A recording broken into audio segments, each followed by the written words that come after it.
The fat you can actually see and pinch? That's not the one you need to worry about. The dangerous stuff is hiding deeper, wrapped around your liver, your pancreas, your intestines. It's called visceral fat, and here's the part that catches people off guard. You don't have to look overweight to have a lot of it. Plenty of thin people are walking around with dangerously high levels of it on the inside. Doctors have a name for this, skinny fat, and it's a lot more common than people think. Now here's the actually good news.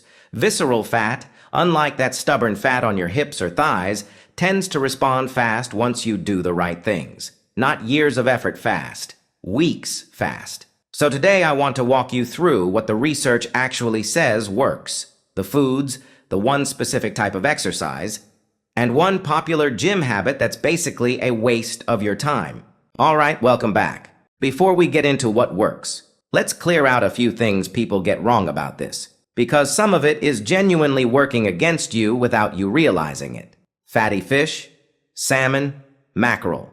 I'm not overweight, so this doesn't apply to me. Body weight and visceral fat just aren't the same measurement. You can have a totally normal BMI and still be carrying a concerning amount of visceral fat, especially if you're not moving much, or your diet leans heavy on refined carbs and sugar. It's actually part of why more doctors are paying attention to waist size now instead of just the number on the scale. I'll just do more sit-ups. I get why people think this.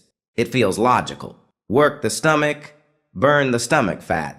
But that's not really how the body works. Spot reduction has been tested over and over, and it just doesn't hold up. Crunches will strengthen your core, sure, but they're not reaching into your abdomen and burning the fat around your organs.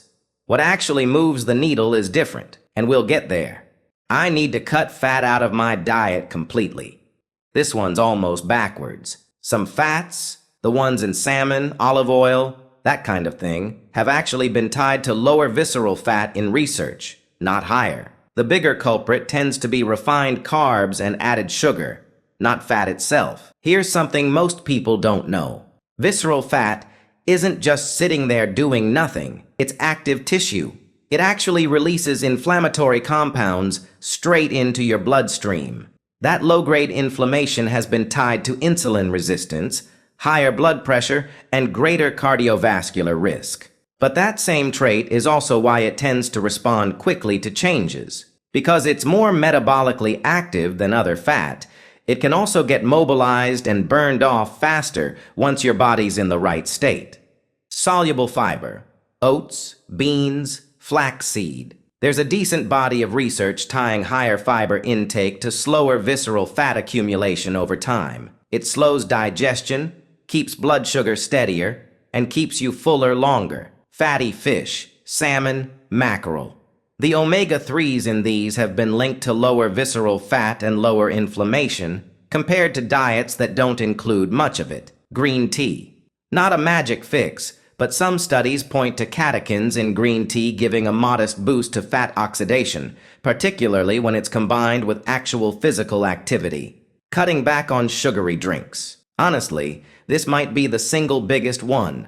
Soda, sweetened coffee drinks, juice. Research keeps pointing specifically at sugar-sweetened beverages as a major driver of visceral fat, more so than sugar from whole food. Something about how fructose gets processed in the liver seems to matter here. Protein with every meal.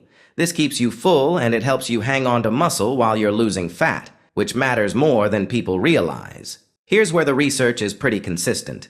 Moderate to vigorous aerobic exercise, done regularly, reduces visceral fat specifically, and it does this even in cases where the number on the scale barely moves. You don't need to live at the gym for this. What's shown results in studies. Brisk walking, 30 minutes or more.